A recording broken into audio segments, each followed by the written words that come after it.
Applied chemistry का एक नया टॉपिक जिसका है यूनिट नंबर 13 लुब्रिकेंट्स के बारे में। तो लुब्रिकेंट क्या होते हैं देखते हैं। जब दो या दो से अधिक धातुएं एक दूसरे के संपर्क में हो तथा विपरीत दिशाओं में अगर गतिमान हो तो उन धातुओं के मध्य घर्षण बल उत्पन्न हो जाता है, जिस कारण धातु धीरे धीरे घिस जाती है। इस घर्षण से उत्पन्न धातु की हानि को रोकने के लिए इनकी सतह पर कुछ ऐसे पदार्थ लगाए जाते हैं जो घर्षण को कम कर देते थे। ऐसे पदार्थ आपके स्नेक कहलाते हैं। यानी कि आपके पास दो मेटेलिक सरफेस होती है जो अपोजिट डायरेक्शन के अंदर मूव करती है, और अपोजिट डायरेक्शन के अंदर अगर मूव करती है तो मेटल भी गर्म हो जाती है और मेटल भी घिस जाती है। तो उसको रोकने के लिए कुछ सब्सटेंस यूज लिए जाते हैं, तो वो सब्सटेंस आपके लुब्रिकेंट कहलाएंगे। लुब्रिकेंट लगाने की वजह से जो फ्रिक्शन होगा, घर्षण होगा दोनों धातुओं के बीच में, वो कम हो जाएगा बिल्कुल। स्नेक जो होता है सापेक्ष गतिमान धात्विक सतहों के बीच एक फिल्म या झिल्ली का निर्माण कर देते हैं, जिस कारण धातु घिसने से बच जाती है। साथ ही स्नेहक घर्षण से उत्पन्न ऊष्मा को भी अवशोषित कर लेते हैं। यानी कि जब धातुएं घिसती है तो थोड़ी हीट प्रोड्यूस होती है। जो हीट प्रोड्यूस होती है उसको क्या करते हैं, जो आपके स्नेक है वो एब्जॉर्ब कर लेते हैं, ताकि जो मेटल होती है वो गर्म नहीं होती। क्योंकि अगर मेटल गर्म हो जाएगी तो उसके अंदर क्रैक्स आ सकते हैं और आपकी जो भी मशीनरी है वो खराब हो सकती है। इस कारण मशीन का तापमान सामान्य बना रहता है अगर आपने लुब्रिकेंट उसमें यूज़ ले रखा है तो। ये सिंपल डेफिनेशन है। अगर एग्जाम के पॉइंट ऑफ व्यू से अगर 1 मार्क्स या 2 मार्क्स में आ जाती है तो स्नेक की डेफिनेशन में ये लिख सकते हैं। उसके बाद है आगे क्लासिफिकेशन ऑफ लुब्रिकेंट। जो क्लासिफिकेशन है उसको फिजिकल स्टेट के बिहाफ पर 3 पार्ट्स के अंदर डिवाइड किया गया है। तो पहला पार्ट है इसका सॉलिड लुब्रिकेंट, दूसरा पार्ट है इसका सेमी सॉलिड लुब्रिकेंट और तीसरा पार्ट है इसका लिक्विड लुब्रिकेंट। तो सबसे पहले देखते हैं सॉलिड लुब्रिकेंट्स क्या होता है।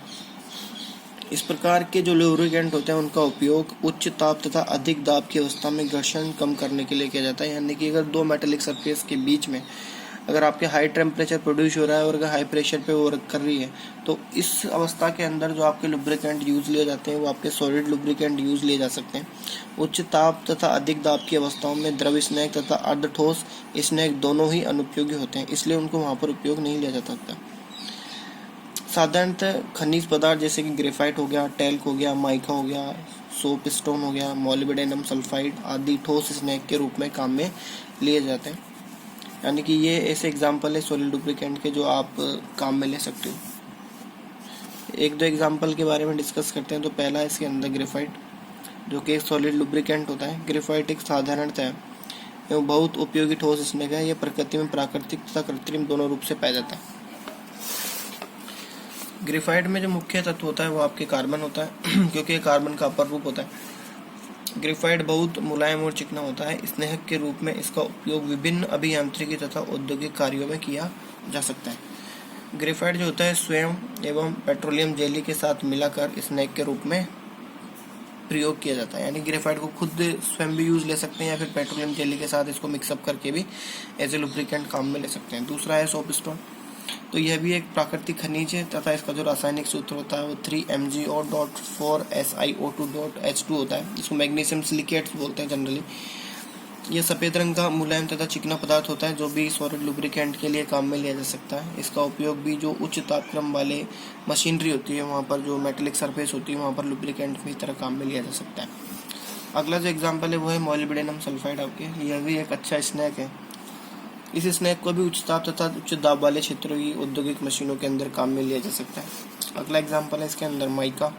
माइका भी जो होता है आपका प्राकृतिक खनिज होता है। यह अकेले या अन्य पदार्थों के साथ मिलकर स्नैक के रूप में काम में लिया जा सकता है।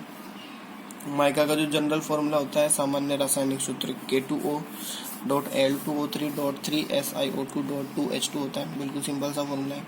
यह मुलायम होते हैं तथा धातु सतहों छिद्रों में भरकर एक पतली परत का निर्माण करके स्नैक का कार्य कर सकते हैं। अभी 3-4 एग्जाम्पल है सॉलिड लुब्रिकेंट का। प्रीवियस एग्जाम्स के अंदर इससे क्वेश्चन भी आए थे, केवल एग्जाम्पल पूछे गए थे। 2 एग्जाम्पल लिखने थे इसमें से, graphite, talc, mica, soap stone, molybdenum sulphide वगैरह में से। उसके बाद देखते हैं अगला जो एग्जाम्पल है आपके, अगला जो टाइप है वो है सेमी सॉलिड लुब्रिकेंट। तो विभिन्न प्रकार के जो ग्रीस होते हैं, अर्ध ठोस स्नेह पदार्थ जो होते हैं वो इसी कैटेगरी के अंदर आते हैं। ग्रीस जो होते हैं सामान्यतः धात्विक साबुनों द्वारा गाढ़े बनाए हुए खनिज तेल होते हैं।